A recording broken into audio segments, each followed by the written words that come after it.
Thakur as Anukulchandra Chakraborty, the man, son of man, উনার ব্যাপারটা হচ্ছে উনি কিছুতে কালার্ড না। ওই জন্য ঠাকুরের একটা বাণী আছে মেসেজ ভলিউম 2-তে যে ফলো অ্যান্ড বি কালার্ড। বলছে ঠাকুরের কালারে কালার্ড হও, তাহলে তুমি আনকালার্ড হয়ে যাবে সব পার্সপেক্টিভ থেকে।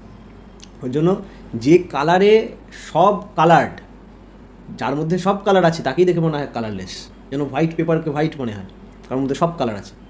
তা ঠাকুর যখন কালারলেস মানে, এটা আমরা এইভাবে দেখি তিনি কালারলেস, শিবা, যার মধ্যে কিছু নেই, শূন্য, যে আবার তার সেই পূর্ণ ঠাকুর, পুরুষোত্তম, পরম পূরণকারী ঈশ্বর। স্রষ্টা আর সৃষ্টি এক, স্রষ্টাও পূর্ণ, সৃষ্টিও পূর্ণ। হ্যাঁ, তাই তো, সৃষ্টি পূর্ণামাদাঃ পূর্ণমিদং পূর্ণাৎ পূর্ণমুদচ্যতে, এতটা কম্প্রাইজ করে আমাদের স্পিরিচুয়ালিটি, আমাদের স্পিরিচুয়াল প্র্যাকটিস, যে কোনো দিকেই নেই যেদিকে ফুলফিল করবে না। ঠাকুরকে কেষ্টদা বলছিলেন যে তাহলে কোনো দিন মানুষকে চেঞ্জ করা যায় না, ইনকরিজিবল। ঠাকুর বলছেন লজিক বলে ইনকরিজিবল, বিবেক বলছে ইনকরিজিবল, বাট আমার বিইং বলছে knock knock knock and it shall open. আমি চাই আমি পরীক্ষায় ফার্স্ট হব, কিন্তু পড়বো না, তাহলে আমি চাই না।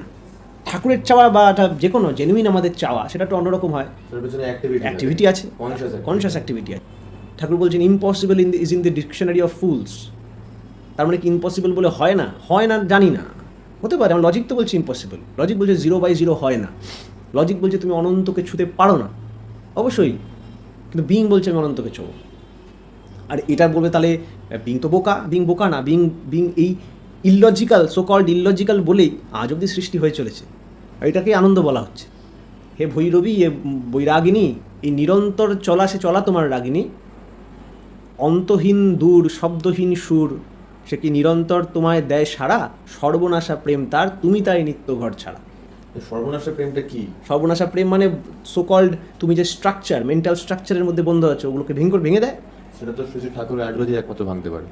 আর ঠাকুরের আইডিওলজি বলে আমরাও একটা সেক্ট হয়ে যাচ্ছি আস্তে আস্তে। ঠাকুরের আইডিওলজি ছিল না, ঠাকুর কি মানে সৃষ্টি আছে, ঠাকুরের আইডিওলজি আছে, আমরা দেখতে পারতাম না, ঠাকুর দেখিয়ে দিলেন। বুঝলাম সেটাকে, তাহলে সেটা একটা নাম তো দিতে হবে।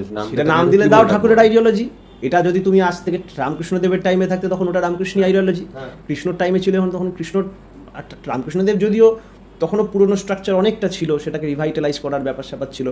ঠাকুর একটা এবার ঠাকুর তো একটা পুরো স্ট্রাকচার বানিয়ে দিয়ে গেছে, জেনারেট করে দিয়ে গেছে।